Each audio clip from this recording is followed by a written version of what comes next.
Good. Can you hear me? We can, and now we got video. Boom. Yay! Sweet. How's it And going? he's wearing clothes. Yep.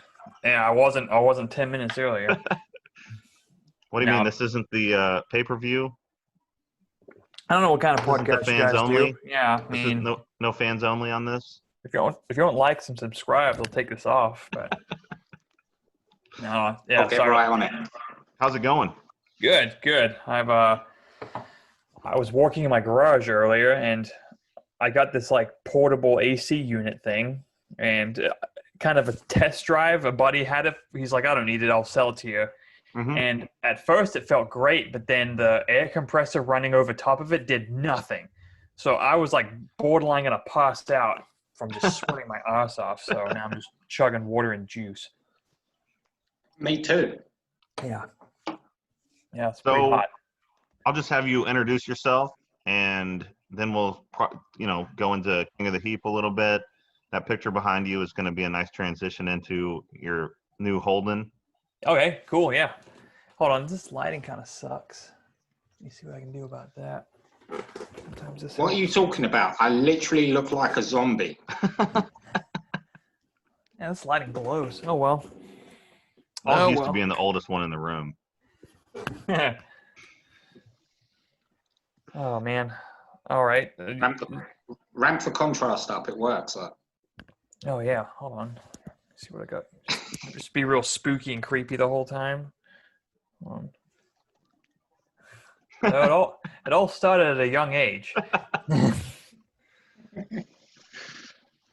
Cool. Let me know when you guys are good. Yeah, well, I'm ready. Welcome to Dang Bros. Who are you? Why are you here? Get out of my living room.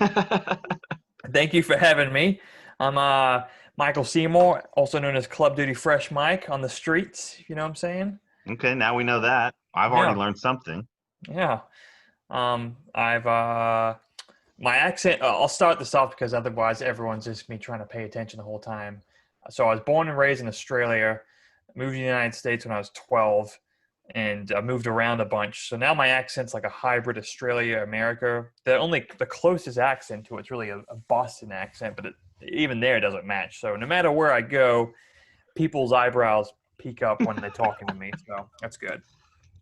I would just like to point out that Boston isn't an accent. That's just a series of words being pronounced wrong. I have a YouTube channel, and like anyways, on the YouTube channel, about a third of the comments are debates whether or not I have an accent or a speech impediment. So that's kind of fun. I wasn't going to say that. You were going to say that. You've got it in your notes. Yeah, back and forth, just they're going at it, just like, no, you idiot, he has a speech impediment. I know these things. Quit making fun of him. Yeah, so I go along with it. They're watching my videos and they're watching ads, so I don't care. Yeah, who cares? Yeah. So we raced against each other, King of the Heap. Yep, sure did. And so, truth be told, that was my first forte into actual legitimate track time stuff. I've putzed around before, but never full on. I've only been in Kentucky now almost 3 years, and NCM, right where King of the Heap racing goes on, is just up the street from me. So right when I moved to Kentucky, I heard about this going on through some fellas at work. And yeah, I'm super glad I did it. It's transformed my opinion on vehicles that you do not need to spend a bunch of money to have fun. In fact, the least amount of money I spend, the more fun I have with the car. Well, that's some people ain't going to know what King of the Heap is. So one of you, what is King of the Heap? King of the Heap is $1,000. I think the limit was $1,000. Yep. And that was, you were kept in that $1,000 by the claim rule that anybody could claim your car. You could only claim up. So you could claim up for $500 and your car. And the best part about the whole day was to get on a very great road race course in a $1,000, maybe less car. Our car was free, and I wouldn't have gave $200 for it. Have you guys discussed your car lineage on the channel, on the podcast before? Yeah. Yeah. Got it. Yep. So yeah, I'm familiar. Same story. So our vehicle is free. We have a buddy who works at a junkyard in Eastern Kentucky, and apparently a lot of these vehicles just end up showing there. I guess they like drunk drivers or stuff like that, when no one claims the vehicle. Mm-hmm. So we have a 2009 Hyundai Sonata, and I think it has 140,000 miles or 120,000 miles, but basically there was some minor front end damage. The junkyard took the headlights because they're worth money, took the cats. When we got it, the radiator was busted, so we swapped that in. At the time when we first did it, we had, I think, 9 team members, and we just rotated every month. So there's 4 team members on each team. And over the years, it's dwindled down, but each year there's been different people. But me and a buddy, Keith, who'd ride Hot Rods, I've done it every single year. And we've used the exact same Hyundai, which we have just thrashed that Hyundai like to no end. And we just leave it outside. We leave it outside of our work, and we found some remnants in the car of people living in it because we just leave it unlocked. But every wintertime we just start it right up, and whoop. This season we probably should change the oil. We didn't change the oil last season, so why would you do that? Don't do that. That's the Cavalier got one oil change right when it was given to us, and then never again. And it didn't even ever use any. The coolant. I mean, that thing was bulletproof mechanically. Yeah, the whole series is really open. It's like you can tell some cars they're about to blow up. Like, what are you doing? But and really, the key to that series is don't hit cones and keep your car running for all the events, and you're going to do pretty well. Yep. Oh, for sure. The only big issue with ours is a wheel bearing was bad. Like it no joke had an inch of play on, like it was. And after doing the road course for like 2 events, we're like, we should probably change this. But thankfully, it was a bolt-in wheel bearing. It was like $40. Yeah. Split 4 ways. It was $10 each. Yeah, exactly. That's the beauty of that that series is everything split 4 ways on a car that you maybe paid $500 for is pretty cheap. Oh yeah, and like it took away the intimidation factor I had for going on track, because I've always had it in my mind, and I'm sure a lot of other people do too, is that you have to have your car perfectly set up. You got to have these coilovers, this tire, this suspension set up. Nope, we got some cheap ass Tiger Paws. Yeah. Bone stock suspension in a Hyundai Sonata, and having some of the most fun I've ever had on track, or with a car, I should say. Did you guys have any lift-off oversteer, or was it pretty? So it handled terribly when we first got it, so we disconnected all the sway bars. So it's really you got to really point it where you want it to go now, but it handles a whole lot better as far as turning. But when you hit a berm on a turn, it just wobbles like crazy. Yeah. But it's pretty predictable, the car. When it's in the rain, it's not so good. And when our tires are about bold, it's kind of sketch. But otherwise, it's a super predictable car. Yeah. It does lift oversteer in some cases, but that's kind of fun. Like when it's raining, going into the sinkhole, when it's a big, like, I don't know what degree that turn is, but to get it to rotate, just lift off the gas and whoop. That's what ours, none of us were any good, but we got better the more and more we drove. Yep. But we got to where we were all turning the car with just lifting off. Lift off, and it would just come around, and to come back out of it, ease back in on the accelerator, and it would straighten up most of the time. But Nick, our 4th member, thought that was going to happen, and then he ended up putting it in the wall like the last lap. Tire wall. Ooh. Yeah. But we sold that. We sold it to because we got kind of bored of it, and hopefully we're gonna come back with something else. We just bought 4 $300 cars. Oh, great. That I'm not gonna tell. Well, it's kind of a secret what they are because we're filming some videos about them. Okay. But one of them might be a King of the Heap car before this is over. Yeah, we're in the same shoes. We've done 12 events with our car, but it keeps on running, and I don't know. Yeah, I don't know. We've tweaked it enough, and I've kind of understood the car enough now that I kind of want something different. But I don't know if I will want to spend a bunch of time and money and energy into something when we've got something that works just fine. Yeah, exactly. I kind of the Cavalier was as tuned in as it was going to be. Yeah. Yeah, that was it. I've got a funny thing to announce. So I was able to drive a C8 on track it was about a month ago, and first of all, that was the first time I've ever done the full track. It's incredible, but then it was rather intimidating driving one of those cars. Like it was a lead follow situation, but we're going pretty quick because we know the guys there. It was full course. The only time I felt really confident was the East course, which is what King of the Heap is. Yeah. And after like the second or third lap, I had enough balls to look down to see what speed I was going around that. I don't know what turn it is, but it's the main back turn where you like clip the right-hand side and drift off. Yeah, the big one. The long sweep. Yep. I looked down at the speedo and I was going maybe 8 miles an hour slower than what I do in the Hyundai. But I was kind of intimidated, so I never found the grip of mechanical grip level with that car. But the Hyundai, I know it, so like it's kind of fun to show you don't need to spend a lot of money to have fun. That was the difference with King of the Heap is as soon as you get brave, you realize you're in a $500 or a free car. Yeah. And you're like, what's the worst that can happen if I try and do 80 through this bend? Yep. Yeah. You crash it? Not my problem then. Yeah. So I'm going to leave it here. Right after we won, I'll say that we won. Yeah, world champions.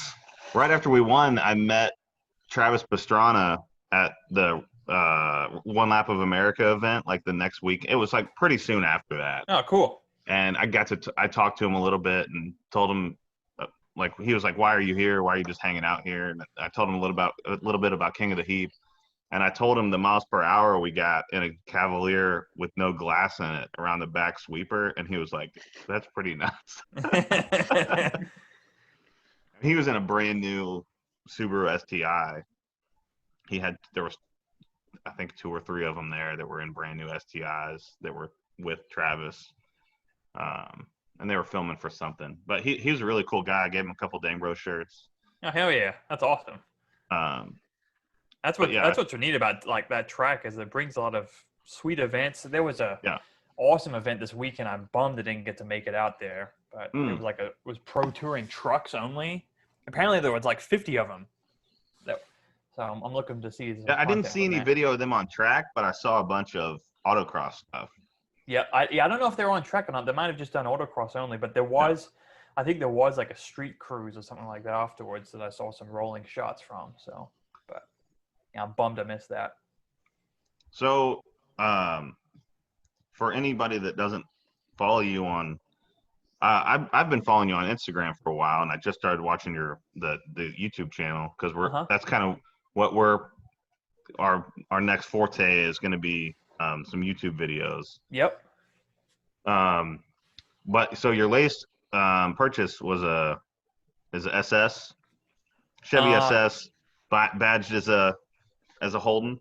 Yeah. Oh, so I've got a serious car addiction. I've lost count now, but I've made the purchase since then. I still have the SS. So as I mentioned, I'm from Australia. I've wanted a manual transmission Holden Commodore ever since I could remember.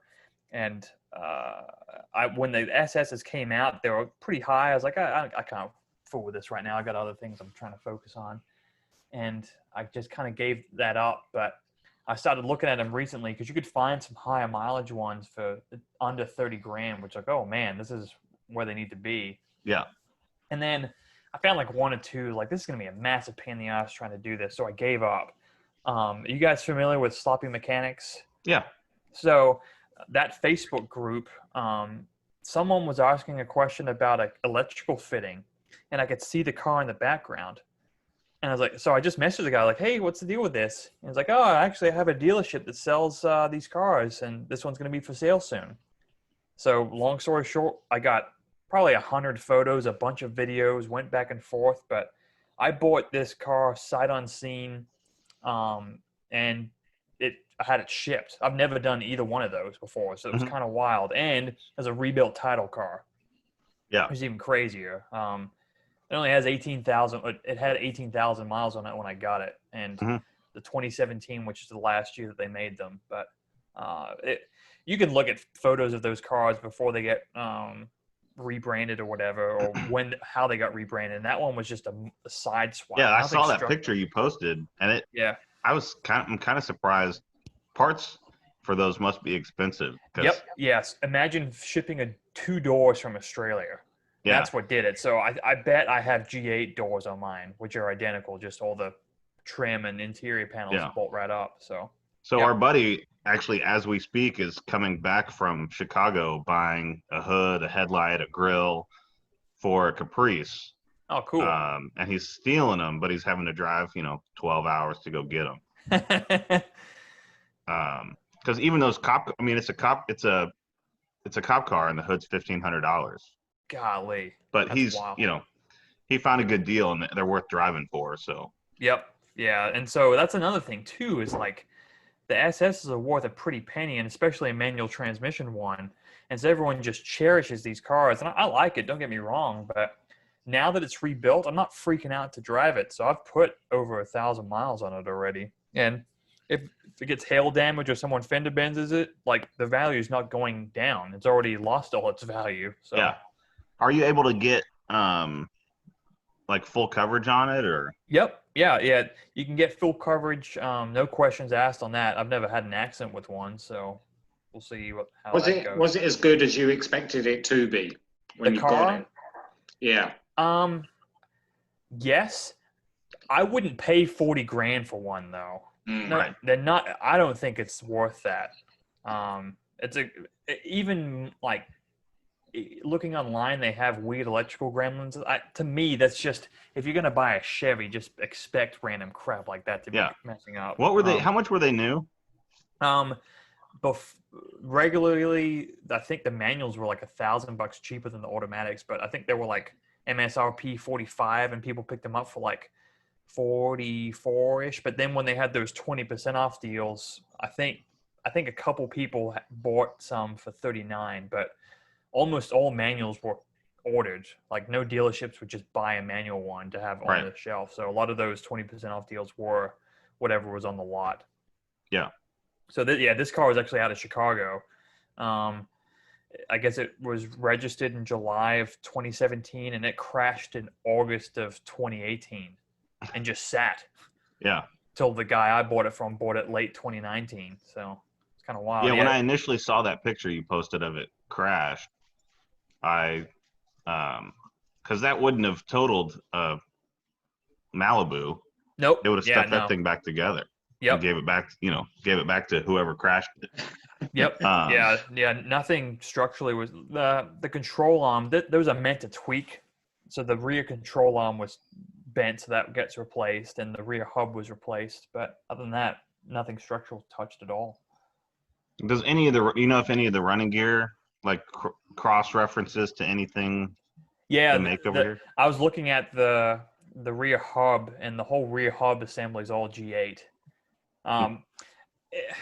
I probably still would have bought the car, but I found like shortcuts that were done, and like I don't know, I kind of like example, the whole rear hub and dust shield was from a G8, but the SS's brakes. The SS's brakes are a lot bigger, so instead of replacing that shield, they just trimmed it with some like pliers. It looks terrible. That seems pretty standard for. Yeah. And so the dealership is like one that buys salvage cars and redoes them. Yeah, and the owner's an enthusiast, but he was straight up with me. He was like, "Yeah, I actually didn't do this work. I just farm it out, and he's going to give me money back to fix the issues that were wrong with it." So he's a really that's cool. Yeah, he's a really cool guy. So, yeah. So far so good. There's other small things I got to fix still, but it drives fine. So the car you sold to make room for the Holden was a Z06. Yeah. C5 Z06. Yeah. I'll segue into that. That's a good segue. I bought that as a rebuilt title car. Same thing. They totaled it out for nothing. The rear quarter panel fiberglass got messed up. Parts on those are expensive too. I mean, even now. Yep. And so I bought it knowing that, And then I fully disclosed this to the buyer, but when I bought it, when I brought it into Kentucky, it got a clean title. I don't know how it happened or why it happened, but it You did. washed it. Yeah. Yep. That happens. A buddy of mine just bought a wrecked car that got totaled out by insurance in North Carolina, drove it to Indiana, and didn't do anything sketchy, like brought the title signed and notarized, Yep. and they gave him a clean title. Yep. Yeah. And it was a red title from North Carolina. I don't really know what that means, but that thing has a clean title, and it's had its rear end pushed in.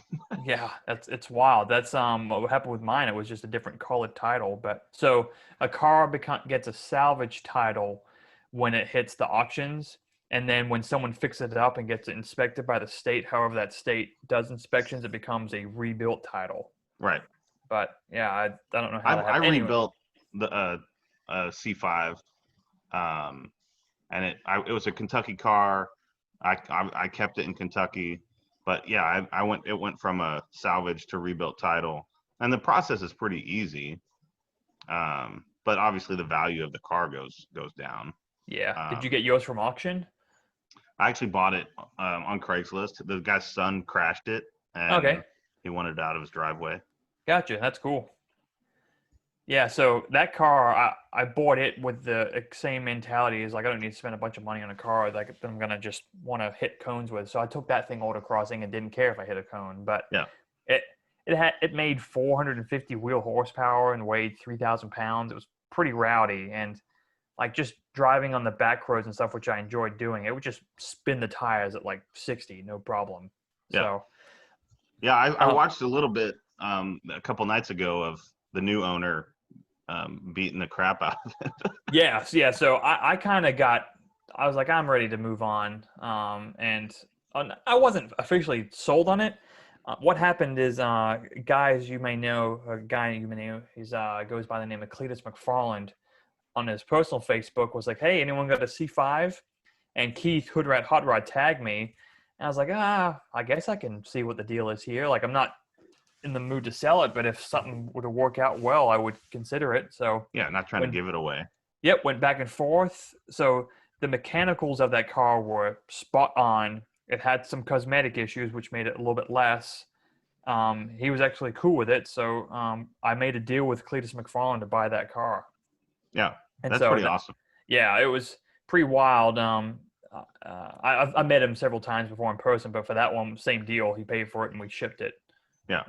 But that car it's insane what he's doing to that car. I'm glad. I had a feeling it would hold up like it has, but the amount of times he's done it, it's been incredible. The only hesitation I'd have is the oiling of it, because he's doing I don't know how fast he's going on those berms doing drifting it, but it's sucking oil just fine. Yeah, I'm sure he'll find the limit. Yeah, but yeah, he hasn't found it yet. And kudos to that engine being built. A guy named John Bouchard built that engine. He was on the Horsepower TV episodes on TNN and stuff and Spike TV. That's awesome. Was it built when you got it, or did you have it built after? I bought it with a rebuilt title, and it was smoking, so I got it cheap for when I got it. I was hoping it was a tune that was bad. Got it in, and one of the cylinders injectors had messed up, and literally the ring gap was about the size of my pinky. It had eaten the cylinder walls out that much, and so it was on the verge of not being able to be saved, and needed it almost needed a re-sleeve, but thankfully it didn't. So yeah, it was bored over like 10, and then new piston rods. I was just doing a little bit of homework for this podcast right here, and there's a bit, I don't know if you've even seen it, but they open the door on that Z06 and the VIN on the door doesn't match the VIN. Well, funny, and that one I think was from that guy that I bought it from, but that car had been wrecked multiple times. The only original panel on it was the hood and the trunk. And the trunk, he's funny enough, the issue he had with the trunk was different than mine. When the trunk would sit out in the sun, it would randomly bubble up. Like it would get hot and just the paint would just separate from the fiberglass. Yeah. Mine would always do it on one corner. In his video, it did it on this totally different corner. It never did that to me. It's like, oh man, I don't Yeah. know what the deal is That with Florida that. sun might be a little different. Yep. Yeah, that's Yeah. bright. But yeah, I that. don't think I've ever seen paint do that. And they were pushing it around and Yep. Yeah, I didn't touch it because what happened in the if I left it outside in the evening, it would just whoop, it would come back Yeah. down. But yeah, I was very transparent. Like this car isn't a show car, but mechanically it's solid. It's kind of I didn't build the engine, but everything else I put in myself in my garage with jack stands. So it's kind of wild to see it ripping like it is. Yeah. So. And I'm sure, I obviously that's what he wanted to do with it. So he's not worried about the spray can bumper or, Yeah. Oh yeah. So I did that. That was me. I remember you I remember you posting like you bumped it into something or. Oh, I was so pissed off. I was fixing up my Tundra. I was putting a suspension on it. I'm not going to name the brand, but it had a manufacturing issue, and so I couldn't put it back together. So I had to hobble it out of the garage that Sunday. Mind you, that Friday my wife totaled her car, like crashed it bad. So then Monday I had to drive the Corvette, which it was like 38 degrees that morning, and it just rained. Mm-hmm. I was literally just driving to work and like not doing anything bad. It got to about 3,000 RPM, about 50, and just threw me into a guardrail. I thought for sure the car was totaled, but I saved it enough and I just scraped it going forward. Yeah. Just a little kiss. Yeah, it was bad. How many times can you total a car? I mean, yeah, that car was just destined for walls and stuff, but it really wasn't that bad. I was like, I'm just gonna scour eBay to look for already painted hood and fender, and in the meantime, I literally just sprayed it real quick, Yeah. and it did the job. But like, I ended up selling it about a month or so later, so that's why. Yeah. You said you just bought another car. What else did you get recently then? Oh yeah, it's poor decisions. I actually feel pretty good about this one. That's why you're here. Yeah, shoot, man, it's an addiction. And living here in Bowling Green, Kentucky, I should say, you're so centralized to everything. So like everything's a 4-hour drive away. So your expansion of classifieds is vastly more bigger than what it was when I lived on the East Coast. So, anyways, I found a 1974 C10 single cab short bed that had already been LS swapped. It was missing a transmission and an ECU, which I had in my garage. I've got a built transmission and an ECU in my garage I was going to do for my other project, which I sold. And so I was like, oh, it's just outside of Atlanta. No, it was an hour and a half south of Atlanta. So I left at 5 a.m. and came back at about 9 p.m. that day. It was a long haul. But worth it? I think so, yeah. The truck has almost no rust. It's a little bit sketch. Like it's got a Mako paint job on it. So the paint quality is a single stage black, so it's kind of shiny. But the tailgate for sure was rusty, but they just didn't prep it. So you can see with like the grinder was going along the back of it. Looks like a wave. Yeah. It's bad, but that'll be easy to fix. It'll be something to do. Yeah. I mean, they sell every piece for those, even like body wise. Everything. Floors, yep. Everything. Mine has been, the whole front clip has been swapped to like the late 80s one. Like it's a suburban style front. Mm-hmm. I'm not sure if I'm sold on it yet. I'm not going to fool with it until I get it running and driving. I'd like to have it running and driving by LS Fest, which is roughly 30-ish days from today. So yeah. Why are you here? You should be in the garage. I was earlier. Yep, and sweating my ass off changing valve springs. I'm doing it inside the car. I don't know what I'm doing. You need an air compressor for that, right? And I've got this little small 6-gallon thing, and one of them's got a little bit of leak by, and it goes off every minute. And so I'm worried this thing's gonna burn out because it's going off every minute, and normally I can do it in about 15 minutes. I lose one of the keepers. It goes, I have no clue where it went. Completely lost. And so I was I have another engine in my garage because, who doesn't have a spare engine in the garage? Right. Rip some parts off of it to go back. And I thought for sure that compressor was going to catch on fire because it was doing overtime. But yeah, just It's small stuff like that, and that car is incredibly easy to work on because of how much room there is. So, other than me getting pissed off about random keepers and stuff like that, the amount of space on that car to do work on is great. Yeah, so, those are great LS swap candidates. Yep, and part of the deal why I got it was it came with almost all the components I needed for a turbo, all brand new. So it's getting a turbo LS in it. Awesome. Yep. So we'll see. You can do some skids in that. Literally, that's pretty much what I'm going to do with it. If just do burnouts in it. Yep. So how big is your fleet? What have you got in total? How many in total? You've clearly got the addiction, but so not counting my wife's car, she has a Honda CRV, and I secretly love that car because it's not mine, it's hers, and it's always reliable. It's great. Quiet, reliable. Yeah. Yep. Nice. Yep. So I have the Chevy SS, which I just got 2-3 months ago. I've got the C10, which I got 3 weeks ago. I have a 2005 Toyota Tundra, which I love that thing. I made a video. It's one of my most popular videos on YouTube of comparing it to a Tacoma. I had a Tacoma beforehand. Those early Tundras they're such a good bang for the buck. Like I towed that truck all the way back. Let's say it was about 6.5 hours, and I was towing about 5,500 pounds of that truck. I did it just fine. Those trucks have a 6,500 pound tow rating. So do Tacomas, but there is a night and day difference in how they tow. So I feel like those prices have gone up because of that video because everyone's buying them. But you did that. But I've got one, so I'll just sell. I've had multiple offers for way more than I paid for it, but I wouldn't be able to replace it. I've got that, and then I have another car, but I'm selling it. I have a 2004 350Z that I got it for such a good deal. It's pretty ugly. And the goal was for that car to be an actual track car, drift car. It wasn't going to register or anything like that.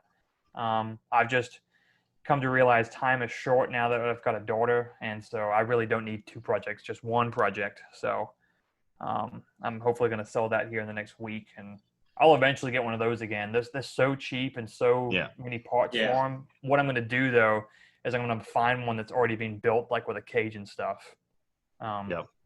Depending how the C10 goes, I feel like I've saved a bunch of money and times because someone's already set it up for what I was looking to do anyway, and I paid pennies on the dollar. So that might be my strategy for buying random cars, is buy half-finished projects.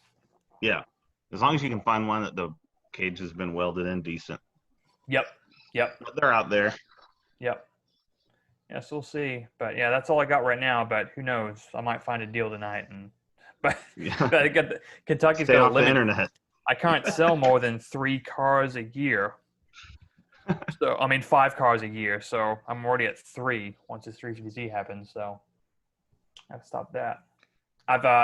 When I lived in Virginia prior, my insurance dropped me. They were like, "You're a dealer." I'm like, "No, I'm not. I'm just very indecisive." So yeah, USA doesn't ask any questions. I do it online, and they've never batted an eye at me. Yeah, and like most of the time, like almost, I've only bought a couple of cars that I know that I was going to buy it and sell it later at some point for money. But there was a phase where I was just indecisive. I've literally had 5 cars in the 12-month period. I tried to get into Subarus and it just didn't work out. But that's how most of the Subaru stories go. Yeah, I bought the last one was a Legacy GT Spec B, super rare. Super nice car. My God, it was a nightmare. I'm openly against Subarus. I won't beat around the bush. Yeah, it's a bummer. Not for me. If they ran and drove all the time, that'd be great. But the least reliable Japanese car. That's not what you want. Easy. Oh, you're going to buy a Subaru, and at some point, it's going to mix oil and water. You buy Japanese cars be able to do for a reason. Yep. And so that Tundra, like I fully intend for it to last several 100,000 miles. So. And it will. Yep, that's the plan. But who knows? My longest streak of owning a car was only almost 3 years. So my average over the past 10 years has only been a year and 9 months. So we'll see. Yeah, you got a problem. Yeah. Are you guys planning on doing King of the Heap if they do it? Yeah, I think so. I might not be doing it every single weekend just because of time and stuff, but yeah, I'd like to because it is a great way to do things in the winter. It keeps it exciting and fun. And shoot, we had awesome weather last year. Like, it was never that bad. There was one year that was just deathly cold. We just kept our car running the entire 8 hours of that weekend and just sat in it. That's where we had the Cavalier Park, some kid threw a beer bottle through the back window. Oh. So we ended up just like pulling all the glass out of it. Yeah. And that was like, I was like, man, this is a way to race cars in the winter with no glass in them, because the heater was perfect in that thing. Yeah, the heat was good. But yeah, so we're gonna, we might come back in something else. But we're really just trying to, I mean, we have 4 piles of crap, and we're trying to do some challenges. And we just entered a burnout contest last night in 3 cars. And like, you entered it, or you actually did it? Yeah, we did. Yeah, so yeah, it was in Shepherdsville at some AmVets post, and it was wild. I mean, no rules, no barricades, just people in a parking lot. I mean, because I came around too hot and with not enough wheel speed, and people were running out of the way. Golly. That sounds like a good time to me. But it's gonna make for good footage. I mean, yeah, we got the footage. But stuff like that over here, it always does my head in, because I'm from Health and Safety England, and I'm like, oh, are we allowed to? And then suddenly there's a hot rod pickup truck, like, just doing what it wants across the field, and you're like, yeah, I guess we can then. And you just carry on. Yeah. So I go to LS Fest West, and so we've got the burnout pit there. What we're doing is, if you've seen those guys that just take over highways and do donuts in the middle of it, we're recreating that, but in a safe spot. It's kind of like drag racing in a sense, as far as how it transitioned. But man, like, we're doing video like with the cement Jersey wall stuff, but like cars just like that far away from you. There was one car that, like, once it starts shredding the tire, just starts throwing shrapnel. Like, I'm out of here. I start walking away. Yeah. You're literally covered black with rubber all over yourself because you're so close to the action there. It's nuts. Yeah. Yeah, we let off some good yellow smoke, good old tire smoke last night. It was pretty fun. Oh, worth good. $10. Best $10 I spent in a while. $10 for everything? $10 to enter. $10, and they were like, do a 30-foot sitter, straight burnout, and then just go nuts. Oh man, like, that's worth $10. When can we expect to see that? I think the videos, if I can get myself to edit it, it'll be out Friday. Oh, great. Yeah, that's half the struggle. I've had multiple videos that I've never edited just because I've never had the motivation to do it. And like, that's kind of a good thing too, is like, if you're going to make content, it's got to be exciting and worth the time to edit it. Cause man, for sure. Yeah. But yeah, it's a matter of the blend of how much time you spend filming, editing versus making it. Like, some of my best ones would, like that Tundra Tacoma video, that was one of the quickest filmed edits I've ever done, but I felt passionate about it, just did it. And so you never know what's going to work or what's not going to work. I did the 350Z video when I got it, and I got 300 people to watch it, which typical views for me is like a couple thousand now. And I'm like, oh, no one gives a crap about this thing. Yeah. There's probably a lot of 350Z videos on YouTube. Yeah, and I'm kind of looking at it like there's just a million of them. Like, probably hard to find. Too late to the party. Yeah. They're a great car. I've got this idea for a video you could do. You could do like a junkyard rebuild of a Lamborghini. Oh. Yeah. There are none of them on YouTube. Yeah. No. There was never been done before. Yeah, some of these ideas, like the most recent one I've seen, that YouTube video, someone put the GoPro in the tire. Yeah, I saw that one. I watched that. Yeah. It's hard to compete with that. Yeah, that LTD. So I had a 1985 Ford LTD that I was going to LS swap, and it was a grandma car. It was a cream puff, but everything was still in it, and those engines are literally worth scrap metal. And so I was gonna formulate different ways to try and blow it up. The greatest idea that someone recommended was fill it with like vegetable oil, then put popcorn in it and see what happens. That would have been. I'm glad I didn't do it because I ended up selling it before, so that someone could actually drive it up into a trailer. But yeah, it was just thinking of random ideas of what fluids to put in there. I've seen maple. I think maple syrup's my favorite. Yep, the Taylor Ray did that. Taylor Ray did it. It worked, but until it boiled. Yeah, it worked for a while, and then it got hot. The boiling point of maple syrup is not what it needs to be. Yeah, that's pretty wild. There was some other fluid I was thinking of too. I'm trying to remember what it was. It was something crazy. I was trying to figure out a way to buy it. I was going to use like a hand sanitizer, but it was like kind of sensitive times for that. I was like, probably shouldn't do that. And like the hand sanitizer now that you get super like thin, so runny, it would have blown up instantly. I feel like that would just be a instant fire. Oh, WD-40.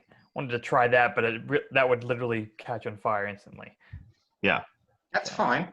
Yeah. Well, I think I can't remember, but I think like one of the Mighty Car Mods videos from a decade ago, I think they used like one of those gallon jugs of WD-40. I don't remember the outcome. I think I remember that.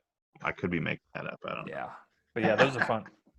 As long as I thought about it, I was like, this car is too nice to get it messed up. And then that's another thing too. That car was cheap, but it was so nice, and I was kind of scared to do anything with it. So this truck I've got, it's a little bit rugged around the edges, so I don't care about doing burnouts with it. Yeah, that's the plan. Yeah, so these cars we picked up and are doing the cheap car challenge with. I'm already in love. I was planning on kind of just blowing it up and leaving it somewhere. Yep. But it's too good. I mean, it's probably one of the best $300 cars you could ever buy. Have you talked about how you came to buy it yet? Yeah. Gotcha. Well, so we filmed quite a bit, but we haven't released anything of it yet. Got it. Okay. Can you give me a sneak peek about like the buying circumstances, I should say? It would give it away. If I told you where I bought it, it would give it away. That's a good answer. There's some of the King of the Heat cars are funny. Like some of the guys actually bought legit, like the cars with titles are bad. Like if you can find $1,000 car that has a title, it's a complete crapshoot of a car. And so like, oh yeah, the first car we brought was a convertible V6 manual transmission Camaro. And I don't know if you were there when, it had a title. We drove it home from E-Town to Louisville. And like, it was a reliable car, but it was junk. I mean, slow and sketchy. So like, I don't know if you were there when my brother totaled it on the wall. Yeah, that was wild. Yeah. But yeah, it bent that thing in half. Yeah. And he wasn't going that fast. Yeah, just bent the entire thing. Yeah. That's kind of wild, but yeah, cool. I'm looking forward to seeing the story of those cars. Yeah, cheap cars are the best. I love them. Oh yeah, if you can say if you can put it together, we paid $300 for them. I can't tell you where we bought them, and they do burnouts. Yeah, that's great. Yeah, that's awesome. Yeah. That's if somebody thought about it long enough, they could figure it out, I think. But that's how you know if a car is worth it or not. Yeah. Well, man, thanks so much for being on the podcast. Oh yeah, no, thanks for having me. Yeah, I've heard a lot about the Dang Bros, and now I'm getting my feet wet with the Dang Bro lifestyle. Oh, so maybe something else to come later. Yeah. We'll see. Yeah. So thanks again, and I guess we'll see you at King of the Heat, maybe. Shout out your channels. Where can we find you? What do we look at? Where do we? That's a good idea, Paul. Oh, sure. Yeah. So Garage Topics on YouTube and Instagram and Facebook, Garage Topics. And then also got to give a shout out to Holly Performance, all the social channels there. There's a bunch of them, but if you check out Holly Performance on Facebook and Instagram, good stuff. Sweet. That's your place of work, right? Yep. That's where I work. Yep. Got it. Sweet. Thanks again, and we'll see you around. Cool. Thanks a lot for having me. Thanks, mate. Take it easy. Bye.